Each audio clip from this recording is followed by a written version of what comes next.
Hello, my friends.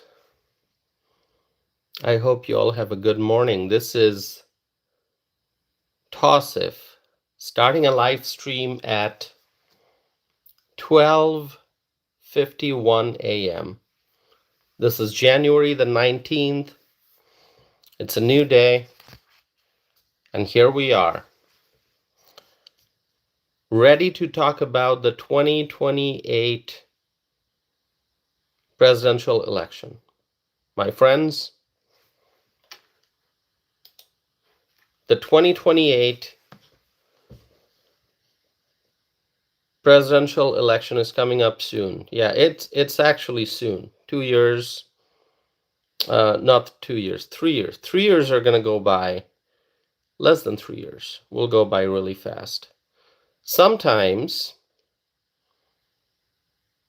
I like to jump ahead a little bit. So I know that the 2026 midterm is coming up. We'll talk about that. We already have and we will. But now let's talk about 2028. Now, I don't want you to forget about the upcoming presidential election. Each and every day, the political dynamics are shaping the 2028 presidential race. And for today's discussion, we are going to be focusing solely on the Democrats. And that's why the title of this live stream is The Fight Among the Democrats, Who's Ahead in the Race for the 2028 presidential election. Okay, so we're talking about the Democrats. We are not talking about the Republicans, not in this live stream. Okay, I think this might be interesting for our Democrat friends out there. Okay, I know they are there. I know they watch this channel. They don't like the things I say because I'm such a strong conservative. I'm such a strong Republican. But I still understand, and I know, that a lot of the Democrats, they watch my live streams, they watch my videos, and even if they don't agree with my viewpoints, they still watch, which is good. And then some of them, afterwards, they spend a lot of time typing long comments. You know? Like sometimes I just wonder, maybe some of our Democrat friends out there, after they watch one of my live streams, they write an essay opposing everything I said. Write an essay, write a dissertation, write a paper. That's all right. I always encourage people to share their thoughts and comments, whether they do so in a single sentence or a long essay. It's all good. My friends, you're already seeing how the different Democrat candidates are trying to make their presence known in various ways, right? The Democrat candidates, they know that 2028 is coming up fast, and they are already running in the race, the presidential race. Some of the Democrat candidates are trying to appear on media. Okay, they got buddies in the media. We know media is not very fair. Some are fair, some not. Some are very biased. They are left-leaning. Some certain outlets are very, very left-leaning. We know that. It's not a secret. So some of these Democrat candidates, possible candidates for the 2028 election, some of them are trying to appear on media, on mainstream TV networks for interviews and comments. Some are trying to be more active on social media. They are trying to get involved in heated feuds to stay relevant in politics. You know, this is an interesting strategy. Certain Democrats, you'll see this. I'm not mentioning any names here, but you'll find many examples. Democrats on social media, they are looking for fights. They are looking to get involved in an argument with someone. They are looking to, start some kind of an online feud, online conflict on social media. It's all for attention. It's all for attention. That's what a lot of the Democrats do. They want more attention. So they go online, they post something, or they challenge someone just looking for a fight. Just so they can get more reactions and shares and, more attention, more visibility on social media. That's what they do. So a lot of Democrats, are going to be adopting that approach. Some running for president, possibly, some not. Maybe they're running for other offices, but they'll do that. They want to be more active and present on social media. And some candidates, or possible candidates, I should say, are finding that conversations with podcasters and social media influencers can help. So they're trying to adopt that particular route. And then there are others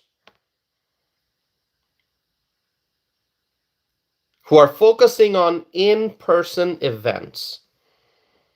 In-person events, not online stuff, but in-person events on the ground to try to reach out to the grassroots voters. And some of them are trying, some or all of the above.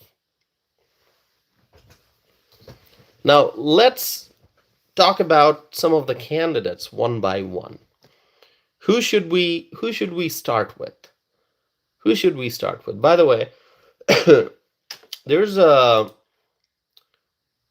poll question that I've asked. You can see that. The question is, who will win the 2028 Democrat Party nomination for president? We're not talking about who's going to win the presidency. Who's going to win the 2028 general election?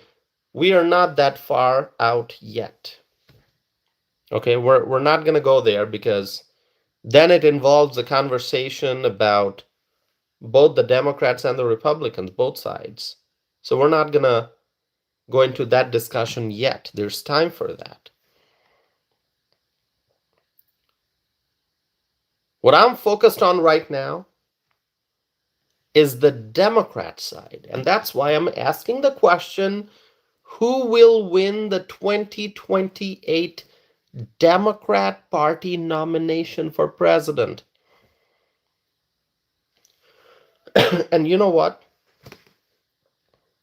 I have space for 4 options. Excuse me. I have space for 4 options, and so I couldn't fit in more than 4. I would have liked 7 options on there. Anyway, 4 options. So what I did was I put Gavin Newsom's name there, Kamala Harris, Alexandria Ocasio-Cortez, in short, AOC. And then I put other, because someone might say, oh, it's going to be Pete Buttigieg, it's going to be J.B. Pritzker, it's going to be, who knows, Cory Booker, whatever. Pick any other name. Okay? Andy Bashir, Wes Moore. And so I just put everything as one option, other. Okay. So I put the names of Gavin Newsom, Kamala Harris, Alexandria Ocasio-Cortez, and then I put other. So if you think it's not going to be Gavin Newsom, Kamala Harris, AOC, you just click other. And it would be even better if you mention in the live chat who you think the other candidate is going to be. There's someone here who says it's going to be Kelly. Are you talking about Mark Kelly? Is that what you're saying? Is it going to be Mark Kelly? Really? How hold on a second. How did you exactly come up with that conclusion? I'm curious, really. How's it going to be Kelly? Let me understand this. You are talking about Mark Kelly, right? You know, we need further clarification on this one. Are you referring to Mark Kelly, the astronaut? Right. Oh, okay. That's very interesting. Very interesting. So what you're trying to say is that the political dynamics are shifting so rapidly that it's not going to be Gavin Newsom, it's not going to be Kamala Harris, it's not going to be AOC, Alexandria Ocasio-Cortez, the socialist. It's not going to be J.B. Pritzker. It's not going to be Pete Buttigieg. You're saying it's going to be Mark Kelly. It's not going to be Wes Moore. It's going to be Mark Kelly. Is that what you're saying? It's not going to be Andy Beshear of Kentucky, right? Is that what you're saying? You're saying it's not going to be the guy from Pennsylvania, Josh Shapiro. You're saying it's going to be Mark Kelly. How many of you think it's going to be Mark Kelly, the Democrat Party nominee? Let's talk about that. I was actually going to talk about Gavin Newsom. I was going to start with Gavin Newsom, but you know what? I'm going to let you control this conversation. You mentioned Mark Kelly. Let's go ahead. How many of you think it's going to be Mark Kelly? Go ahead, write it. Go ahead, write it. Very interesting. Hey, listen, I'm not going to say anything here, because I'm more curious to hear what you have to say. Okay? I'm going to be reading your comments here. Salerno says no way. Salerno says no way. Salerno does not agree with that analysis. It's going to be Kelly. Cherise is here. Hello, Cherise. Good to see you.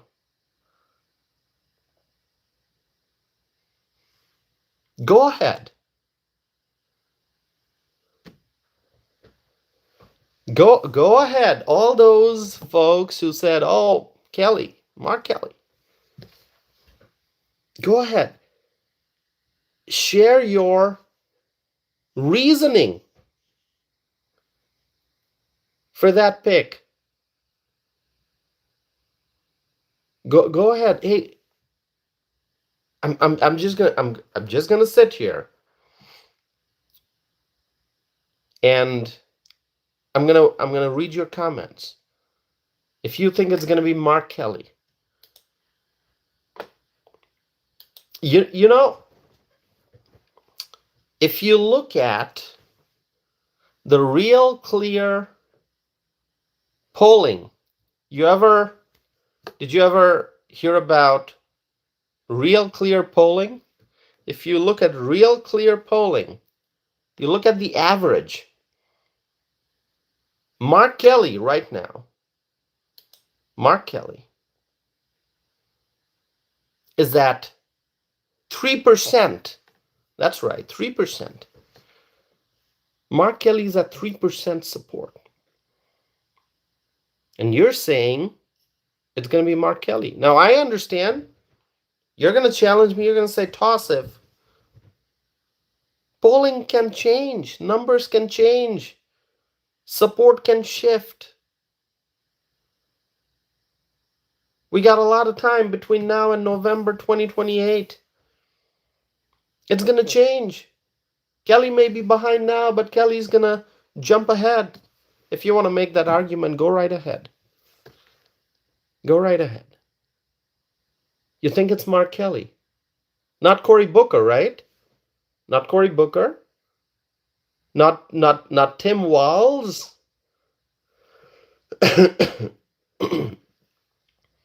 You're saying it's not going to be Tim Walz, huh? Why not? Why not Democrat hero Tim Walz, huh?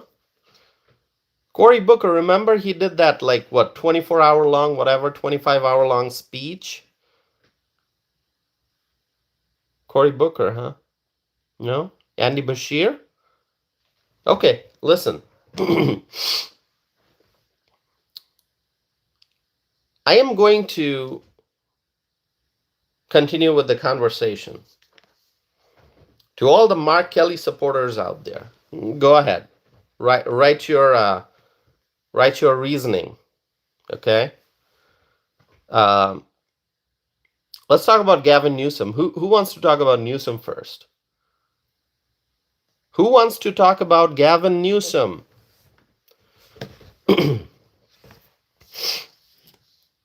Gavin Newsom, he clearly stands out. He's got a podcast. Gavin Newsom is trying to be funny on social media. Newsom has spent a lot of time trying to challenge our great president, Donald Trump, on social media. Gavin Newsom is trying his best to get as much attention that he possibly can. Gavin Newsom. In fact, if you look at the Real Clear polling average, you're going to see that Gavin Newsom is leading. Can anyone tell me what percentage Gavin Newsom is at right now? According to Real Clear polling average. Yes, Salerno is talking about hair gel. Yeah. Gavin Newsom's hair. He's got the back brush. He's got a lot of gel, I think, or whatever product he uses on the hair.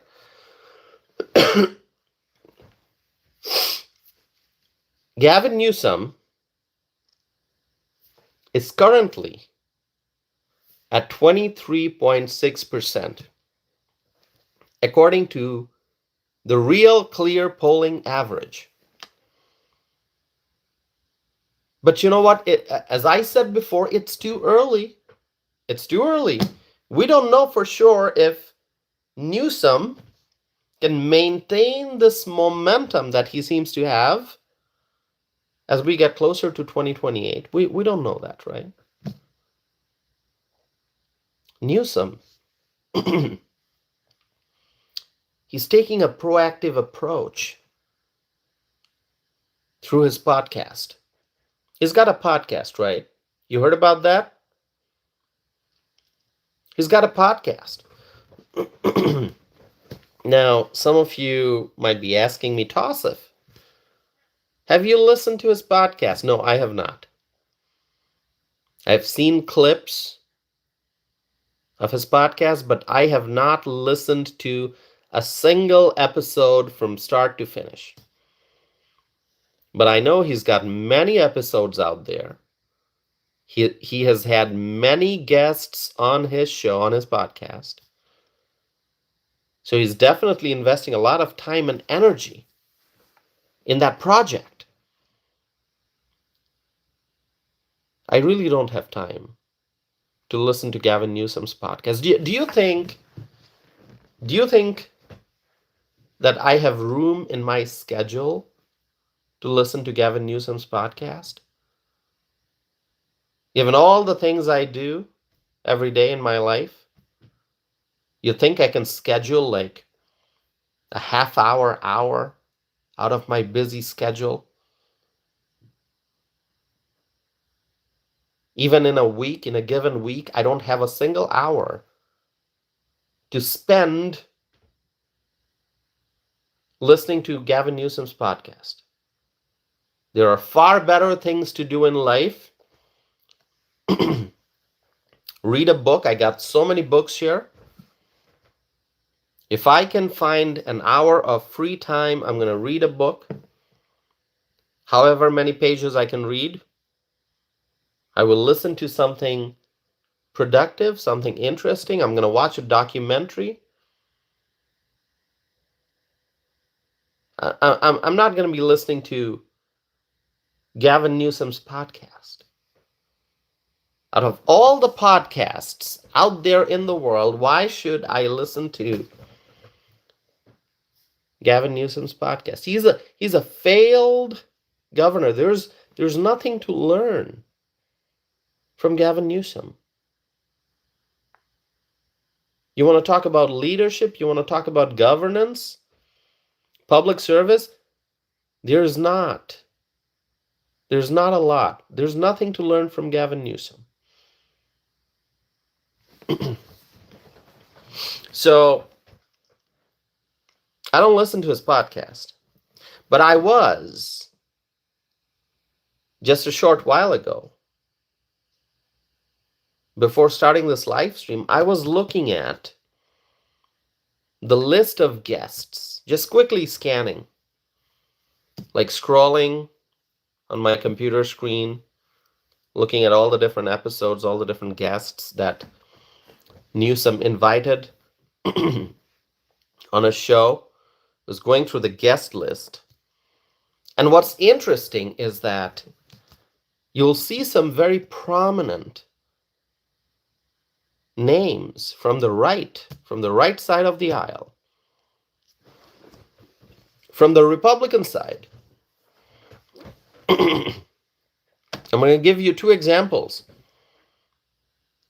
Former House Speaker Newt Gingrich was a guest on Gavin Newsom's show. Steve Bannon was a guest on Gavin Newsom's show. Newt Gingrich, by the way, I love listening to Newt Gingrich. I think he's a brilliant individual, obviously very successful in politics, Newt Gingrich. I've read his book in the past. And Newt Gingrich is a brilliant person, a brilliant individual, and very, very sharp. And, I enjoy listening to Newt Gingrich. And Steve Bannon, he's a patriot. And people have different opinions about Steve Bannon. But, that's true for any and all political figure. Okay, people have different opinions, but Steve Bannon obviously is an intelligent person. And Steve Bannon was also a guest on Gavin Newsom's show. So interesting that Gavin Newsom invited Newt Gingrich and also Steve Bannon from the Republican side. And those are just two names. And there's more, but these two names will tell you that Gavin Newsom is trying to get the attention of the Republican voters also. I mean, Gavin Newsom,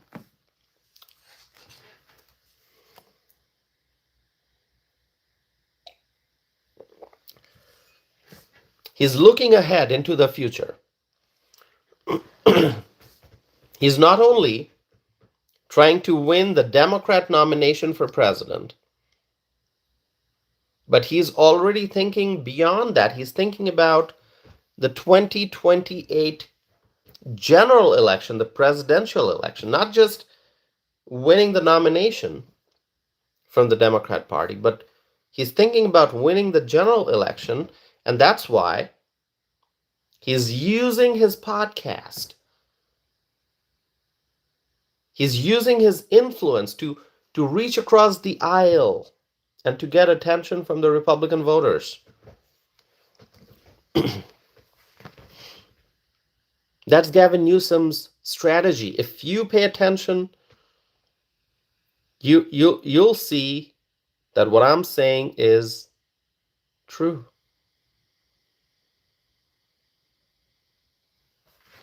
It's a long-term strategy.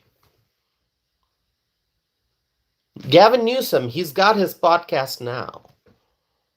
He's got his podcast. He's running it. He already had many guests on his show. He's probably going to have a lot more. And his long-term strategy is the following. Between now and the process has started, so it's not like he's starting now. He's had this podcast for a while now. Between the time when Newsom started his podcast and 2028, between that time and 2028, Newsom is going to be way ahead of other Democrat candidates. And we still don't know who else is running. Newsom clearly is running, okay? I mean, you don't have to wait for an official announcement. You just pay attention to the things that Gavin Newsom is doing, his actions, his statements, the comments he's making on different issues, the way he is acting on social media, his podcast, everything. I mean, you put it all together, you're going to know that Gavin Newsom very, very likely is running. And we don't know who else might be running. We can guess. I mean, some people are saying Kamala Harris. Like some of you here. Excuse me, I gotta still recovering from the congestion and cold. Some of you are saying Kamala Harris is going to run. It's kind of strange, I think, when people say Kamala Harris. I mean, Kamala Harris, let me be very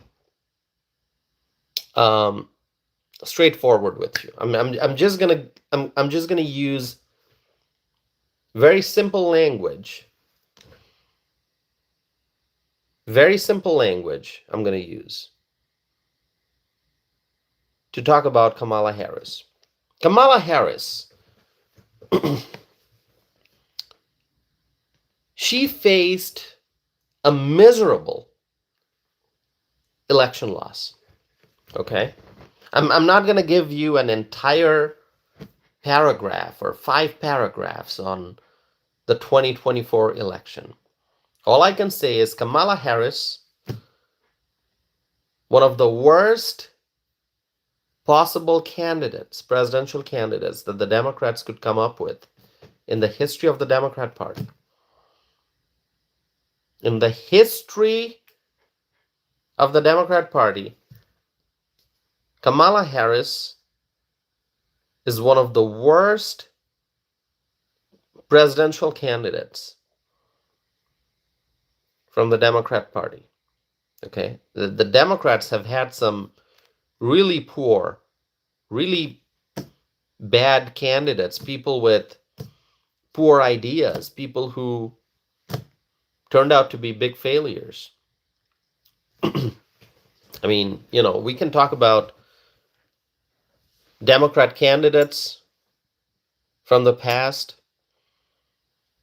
And anyway, the Democrat Party put forward some really, you know, poor candidates, like candidates with no real idea, candidates with no real leadership, candidates with um, no real strength to lead.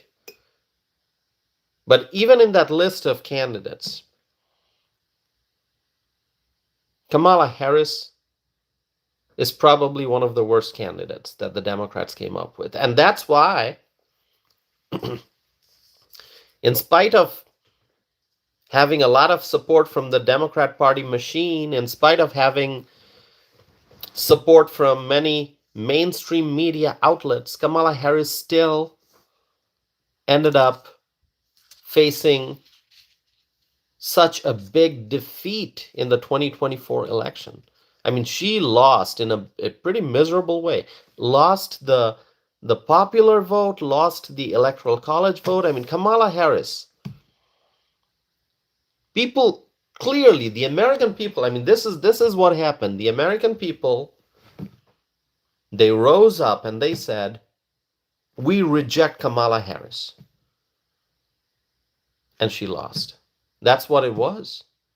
Because the Democrats, before the 2024 election, in the years leading up to the 2024 election, remember the Democrats were always, they seemed to be proud of the fact that they win the popular vote, their candidates win the popular vote. Look what happened. Popular vote? What do you mean popular vote? Donald Trump won the popular vote. Donald Trump is so popular that he not only won the electoral college votes, but he won the popular vote.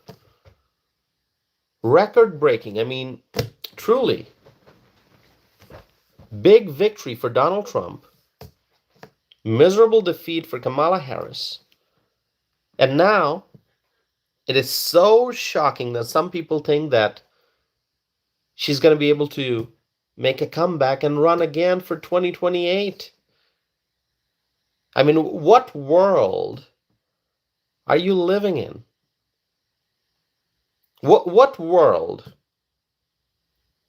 are you living in if you think Kamala Harris is somehow magically going to get the nomination again, the Democrat Party nomination in 2028? I mean, if she does, great.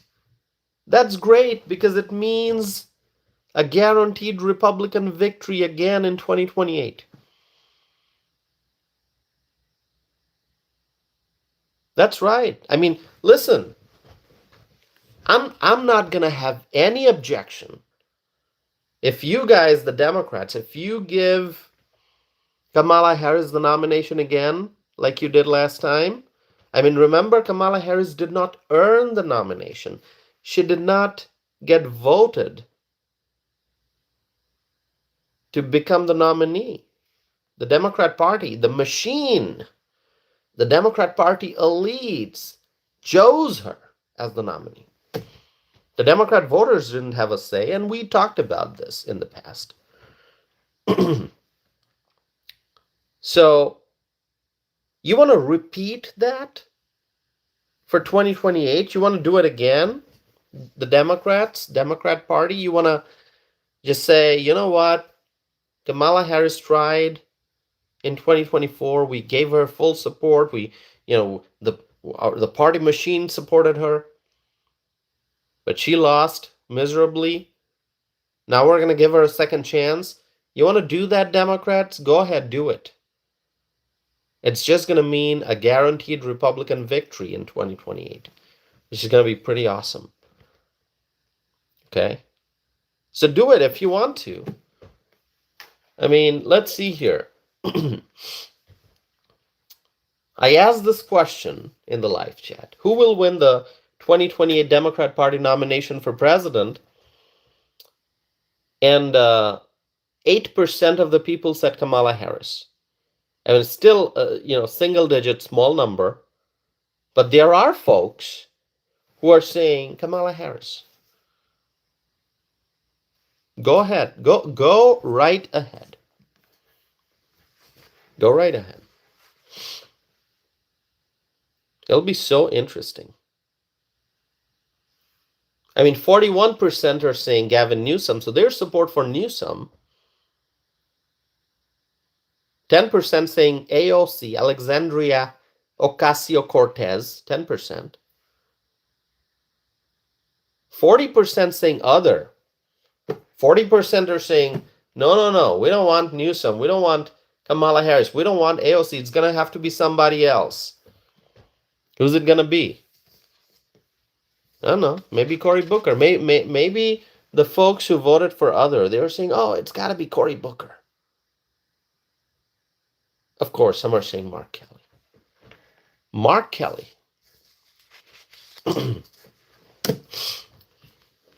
Oh, that Kamala Harris number just went up from 8 to 9. That's interesting, huh? That's interesting. Did someone just say Jon Ossoff? Who said Jon Ossoff here? Did you say Jon Ossoff? Really? Oh, that's an interesting one. That's an interesting. Do you know if Jon Ossoff is going to win re-election in 2026? I mean, you're kind of jumping ahead to 2028 with Jon Ossoff, right? What if Jon Ossoff loses his Senate seat? What if he does not get reelected? Are you still going to say, oh, Jon Ossoff for 2028? Did someone say Fetterman? Oh my God. Who said Fetterman? Who said Fetterman?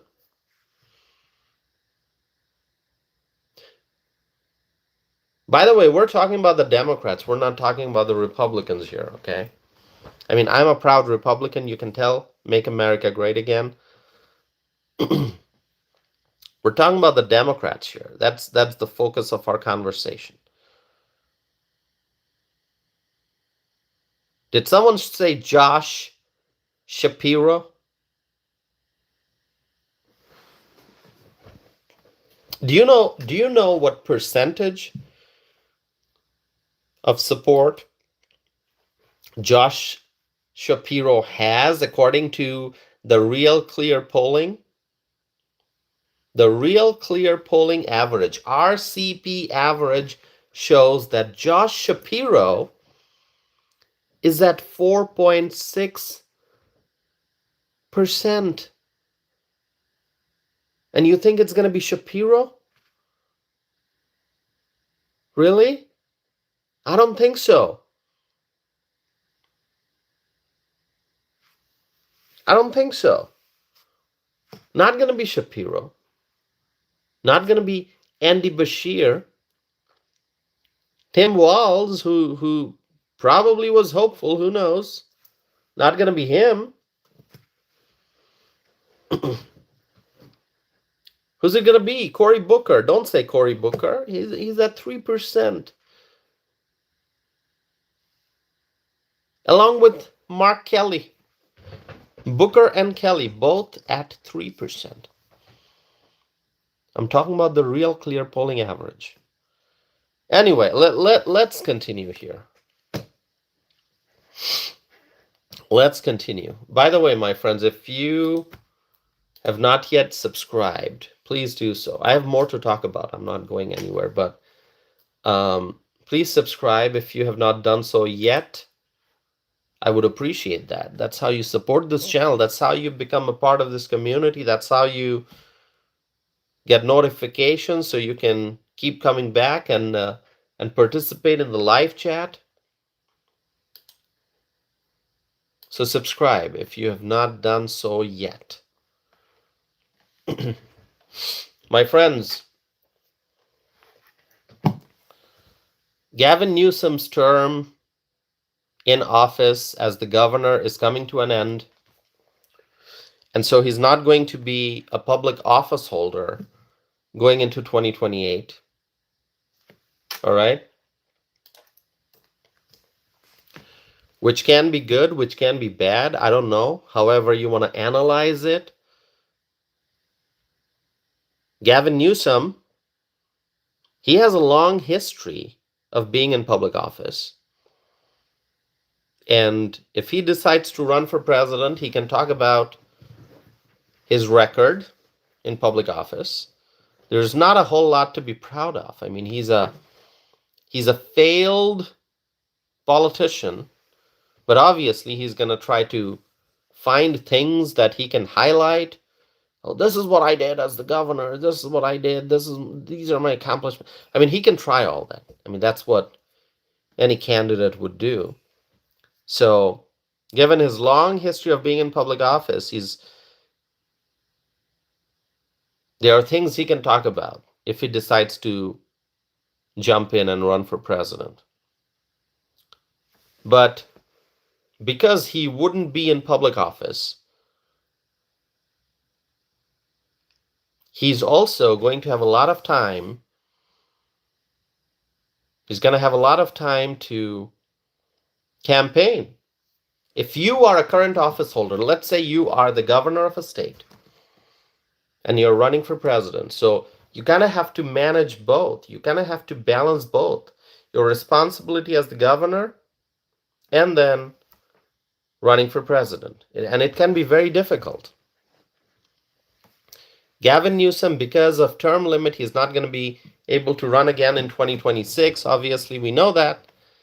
And so in 2028, he's not going to be an office holder, which would give him more time to travel and to campaign and to do whatever he thinks he needs to do to run for president, okay? Since he is not going to be having the responsibilities that a governor has. But then again, he's going to be viewed as a former governor. So, I don't know. I don't know what people's reception will be.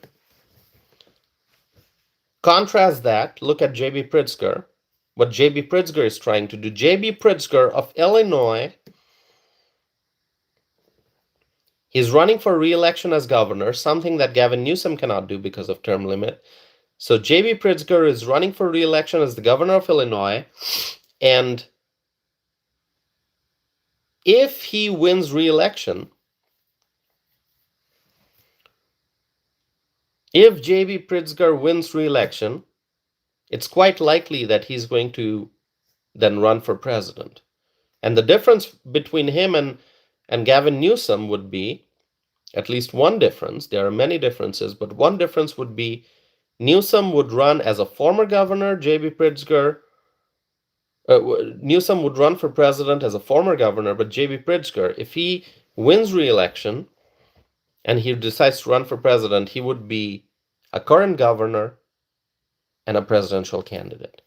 Now, I'm obviously hoping that J.B. Pritzker loses re-election, but also, if you look at the reality, you're going to see that Illinois is a very blue state, and so J.B. Pritzker has certain advantages going into 2026 re-election 2026 midterm election.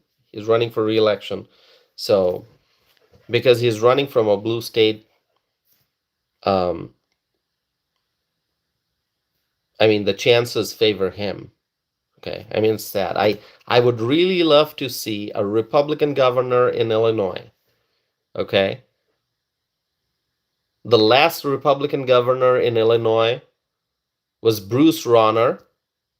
I actually met Bruce Rauner. I think I met him in 2018. Yeah, I have a picture with Bruce Rauner. Met him at an event, and he was actually, if I remember correctly, it was a dinner program, and he was at the next table. So, got to meet Bruce Rauner, got to talk to him in Illinois at an event. Very nice guy, Bruce Rauner. Okay, anyone who knows about him met him. Nice guy. I mean, obviously, with any public official, former public official, if you analyze their records, there will be things that you like. There will be maybe certain policy positions that they had that you don't like. I mean, you can criticize any public official, really. if you analyze their records. I mean, you're not going to agree with any public official 100%. Okay. So anyway, but Bruce Rauner far better than J.B. Pritzker, and Rauner was the last Republican governor, and hopefully very soon we'll have another Republican governor in Illinois. But I understand it's not easy for Republicans to win statewide in Illinois. Anyway, looking at 2028, if JB runs for president, I do not think that he's going to get the Democrat Party nomination. I do not think he's going to get the nomination. Between Gavin Newsom and J.B. Pritzker, I think we can confidently say that J.B. is going to lose. Okay, and that's just my analysis. You don't have to agree with me. But I think if it's Gavin Newsom versus J.B. Pritzker, trying to seek the Democrat Party nomination for president 2028, Gavin Newsom's going to defeat JB. Hold on a second here.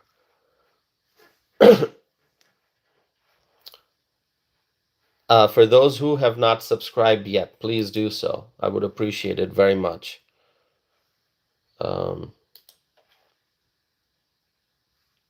We are 46 minutes into the live stream. It's great. I have a lot more to talk about, so stay here with me. Now, Alexandria Ocasio-Cortez. Let's talk about AOC. AOC is someone who is a lot stronger now than she was even a few months ago. Here's why. The socialist camp of the Democrat Party is bigger now. AOC, she's in office. She's a congresswoman. She has many fans and followers among the Democrats. And AOC is gaining more influence on the Democrat side. And then there's Bernie Sanders, the biggest socialist influential figure in mainstream American politics, Bernie Sanders. So the socialist wing of the Democrat Party is a lot stronger now because of AOC and because of Bernie. And then there's Zohran Mamdani now, who's also a socialist, and he's a key ally of Bernie Sanders and Alexandria Ocasio-Cortez. And Zohran Mamdani has national name recognition, obviously. But even beyond that, Zohran Mamdani is known internationally because of all the publicity that the New York City mayoral race got. So AOC is going to be a big Democrat candidate for president. Although if you look at the RCP average,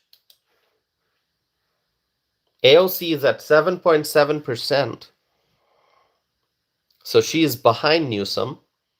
She is behind Kamala Harris. She is behind Pete Buttigieg. AOC is at 7.7%, while Newsom is at 23.6%. Kamala Harris is at 21.4%, and Pete Buttigieg is at 11%. Which is kind of shocking, right?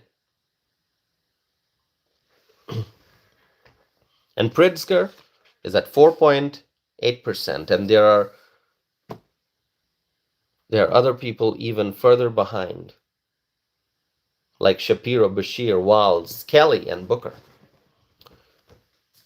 But you might say AOC has time to catch up. That's right. There's time for AOC to catch up, clearly.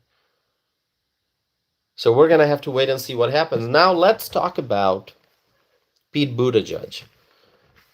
I'm going to take a little break here, maybe half a minute or a minute.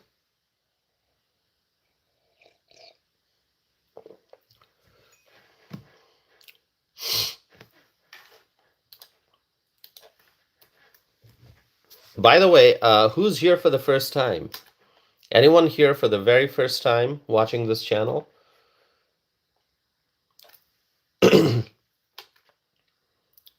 I would like to find out. Okay, a lot of people here for the first time, I think. That's great. Okay, wonderful. Those who are here for the first time, please make sure that you're subscribing, okay? All right, let me read some names here. Before we talk about Pete Buttigieg, let's see. So Carrie is here for the first time. Lynn is here for the first time. Tanya, probably here for the first time, right, Tanya? Who else? I'm going to try to get to know everyone.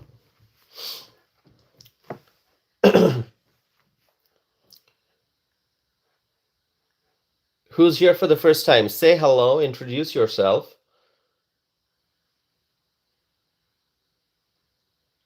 Okay, so anyone who wants to know where I am located, I am in Wisconsin. I'm in the American Midwest. I'm in the city of Madison, okay? Okay, Richard is saying hi, hello. We got Don saying hi. We got Gary saying hello. Hello, Gary.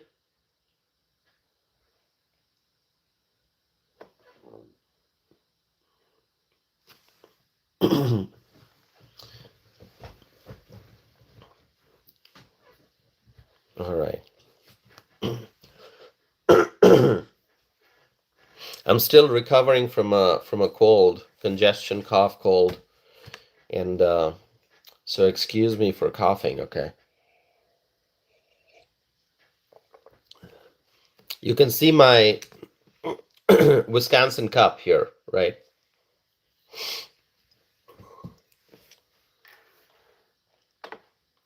Someone's asking about COVID. No, I am not.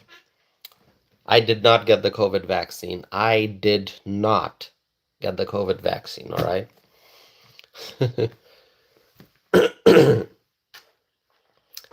I chose not to get it. That's me. I've had COVID. Okay, I recovered, but I didn't get the vaccine. Not before, not after.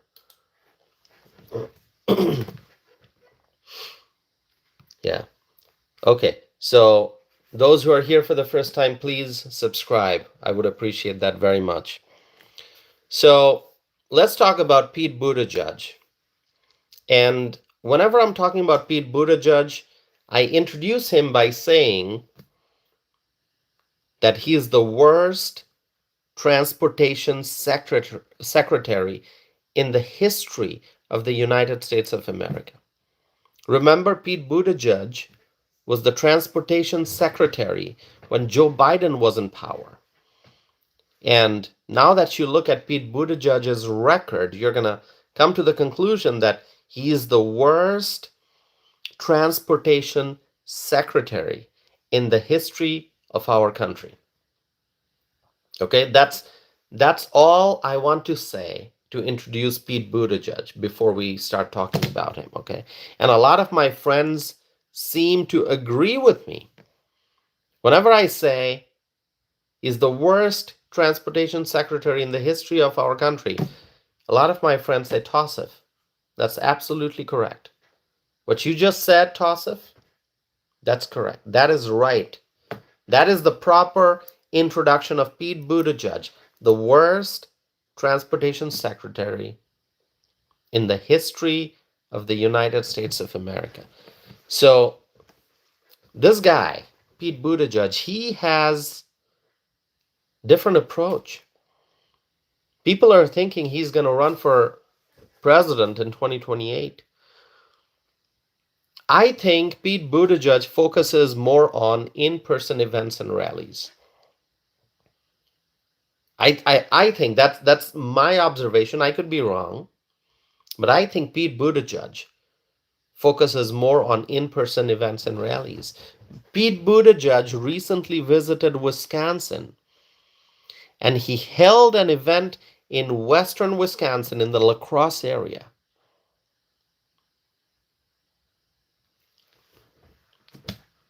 Pete Buttigieg was in La Crosse in western Wisconsin for a town hall. For a town hall. Really. I mean, this guy, Pete Buttigieg, he's from Indiana, and now his home is in Michigan, as far as I know. So what was Pete Buttigieg doing in western Wisconsin? Now, some say that he was in western Wisconsin in the 3rd Congressional District of Wisconsin, because the 3rd District is where a heated House race is going to be taking place this year, 2026 midterm. Right now, we have a great congressman representing the district. He's a Republican congressman, a strong Republican, Congressman Derek Van Orden. You may have heard his name. A wonderful congressman, Derek Van Orden. And so some people look at Pete Buttigieg's visit to western Wisconsin and they say, oh, Pete Buttigieg is probably trying to support the Democrats there. Okay? Maybe he's maybe he visited La Crosse to kind of give support to the Democrats, because there's this heated House race that's taking place in the 3rd District. And obviously, we, the Republicans, we want Congressman Van Orden to be reelected. Okay? That's the focus of the Republicans. Make sure that Congressman Van Orden gets reelected. But the Democrats are trying to capture that House seat. And so maybe Pete Buttigieg was there to give the Democrats a boost, okay? But maybe there's something more that's going on. Maybe there's something more that's happening. I mean, Wisconsin is a battleground state, right? Wisconsin is a swing state, a battleground state. So maybe Pete Buttigieg is thinking about the 2028 presidential election, and maybe Pete Buttigieg wants to focus on gaining advantage in the battleground states, including Wisconsin. And maybe he's just starting early. Maybe he's starting early. Maybe he came to Wisconsin because he's already, in his mind, he's already in the campaign mode for 2028, right? That could be the case. That could be the case. So we don't know what's going to happen, who's going to win, who's going to get the nomination, the Democrat Party nomination. We don't know. Could be Gavin Newsom, could be Kamala Harris. I don't think so. AOC, maybe. Pete Buttigieg, maybe. And some are saying Mark Kelly. We'll see. We'll see what happens. There'll be so many polls conducted between now and 2028 November. There'll be polls. There'll be so much to talk about. We're still focused on the midterm election in 2026, but there's going to be a lot to talk about as we approach 2028. Okay, so now I'm going to answer your questions, all right? So ask me questions. A lot of people are watching. Lawrence is here. Hello, Lawrence.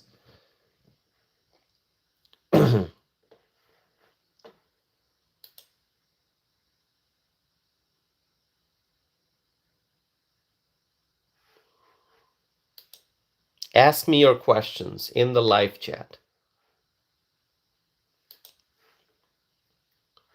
I'll do my best to answer.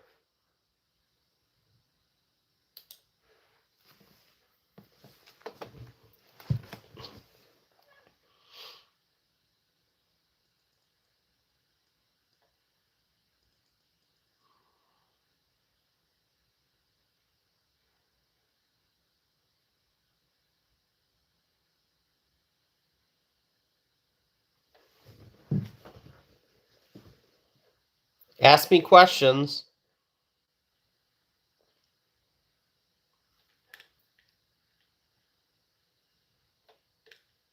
Okay, let's see how many people are here who support MAGA, the MAGA movement. Write MAGA if you support the MAGA movement.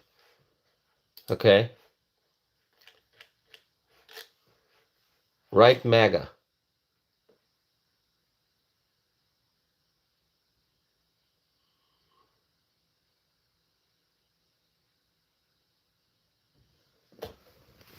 All right.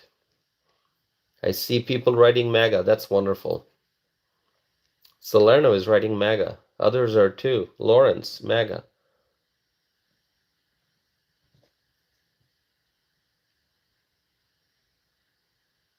That's great. Oh, somebody wants me to look at the survey. Okay.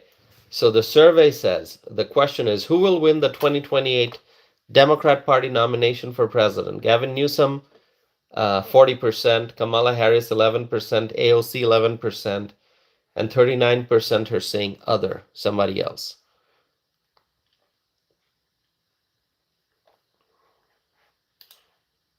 Yeah, so we'll have to wait and see.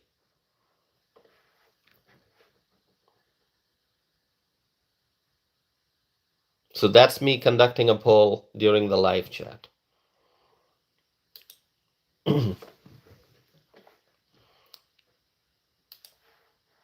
All right.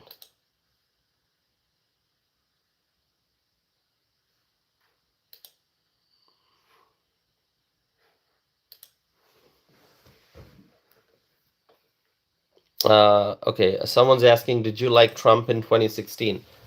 I started supporting Trump in 2015, and I voted for Trump in 2016. I voted for Trump in 2020. I voted for Trump in 2024.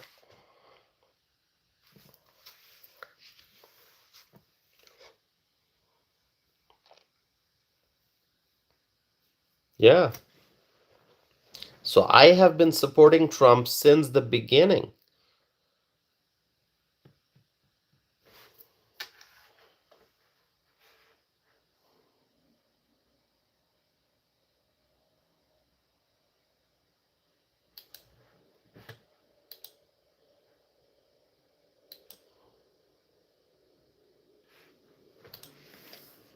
All right.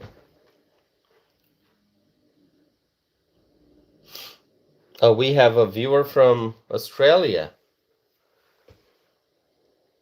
Okay, that's great. Hey, listen, we have viewers who join us from other parts of the world, not just from within the US, but Europe and Australia and Asia and Africa and Latin America, so it's great, wonderful.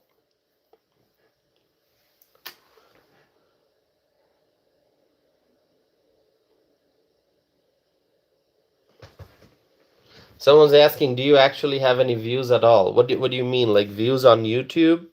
I get thousands of views, tens of thousands of views on my live streams most of the time. Is that what you're asking, or are you asking about my political views? I'm a very, very political person. You should look at my website and all the different opinion pieces that I have written that have been published in different newspapers like USA Today, Chicago Tribune, Boston Globe, Milwaukee Journal Sentinel, Pittsburgh Post Gazette, Philadelphia Inquirer, Washington Times, Washington Examiner, and the Western Journal, and New York Post and New York Daily News. I've been widely published. And I also have my own blog. If you go to my website, you'll be able to find it. And so, yes, I have strong views on a number of issues, on many issues: energy policy, transportation policy, healthcare policy, immigration and border security, and international relations. Yeah, I have views, absolutely. I have social and political views. That's right.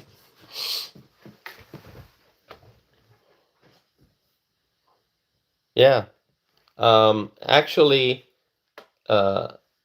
yesterday uh, something that I wrote about Greenland was published by New York Post. Okay.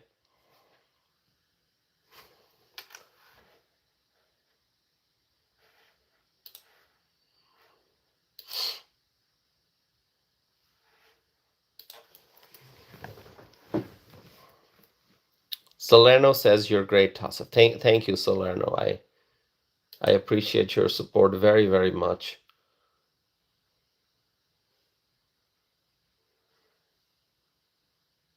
So what are my thoughts about Greenland?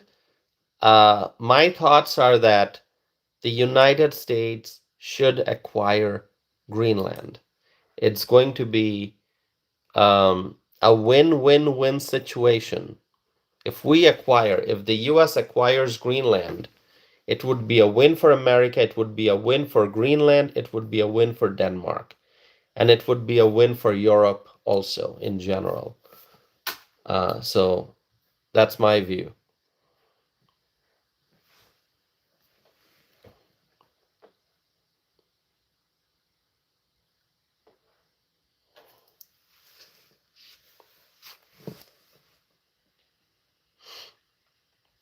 Someone's asking, how is it a win for Greenland? Because Greenland will be better protected if it becomes a part of the United States, okay? Greenland is going to be better protected if it becomes a part of USA. And also Greenland has lots of resources, but Denmark does not have the technological capability. Denmark doesn't have the resources to extract. Denmark doesn't have the technological capability to extract the natural resources that Greenland has. And so if Greenland becomes a part of the US will be able to extract the natural resources, which would mean more economic activity in Greenland, better paying jobs for the people of Greenland. It's going to be a win for Greenland, absolutely.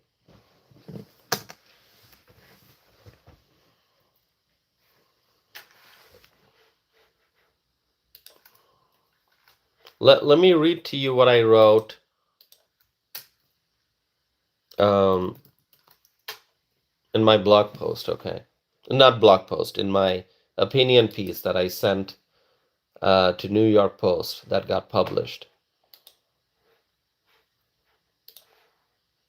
Give me a second. I'm going to read that to you.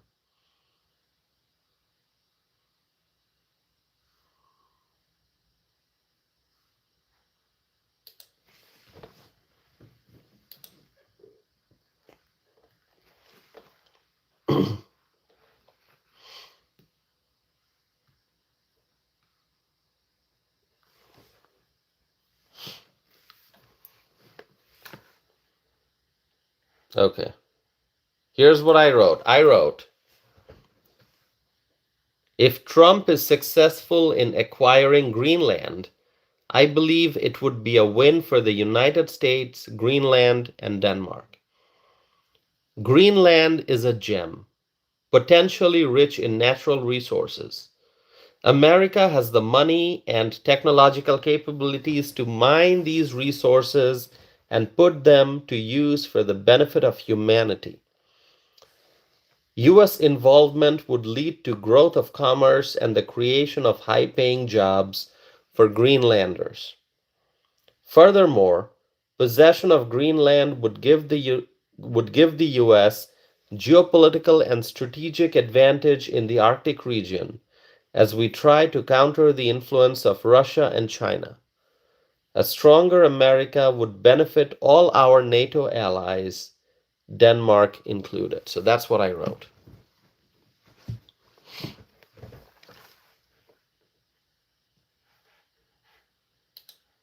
Published in New York Post.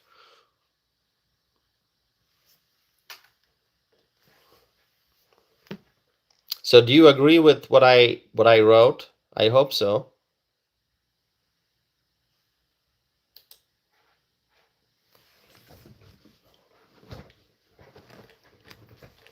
Yeah. Well, thank you all. Any more questions? Go ahead, ask me. I'm here to answer your questions.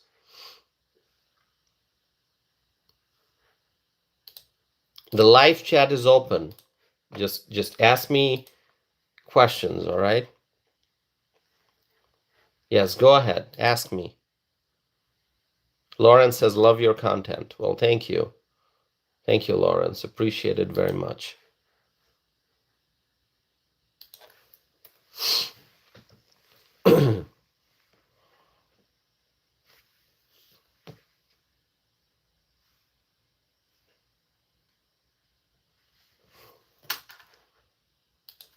If not, then we can wrap up,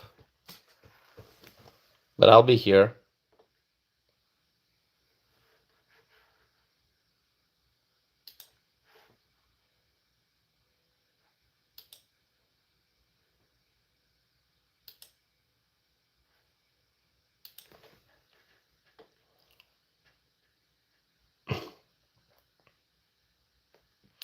Someone's asking, how do you convince Denmark? There will have to be some conversation, some negotiation. Denmark has to understand at the end of the day that, like I said, it's going to be a good deal for Denmark. It's going to be a win for Denmark. Because Greenland, Denmark, and other European countries will be better protected if Greenland becomes a part of the US. So if the US acquires Greenland, it would help make the relationship between the US and Europe much stronger. It's going to be a stronger alliance.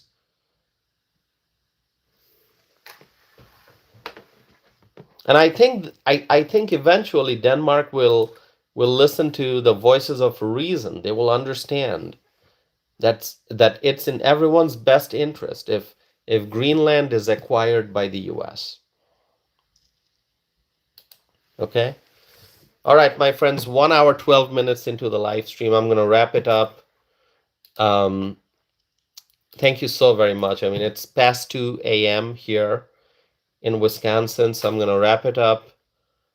But I will be back again with more videos and live streams. So I hope you all stay connected to me, okay? And subscribe if you have not done so yet. So thank you so very much, my friends.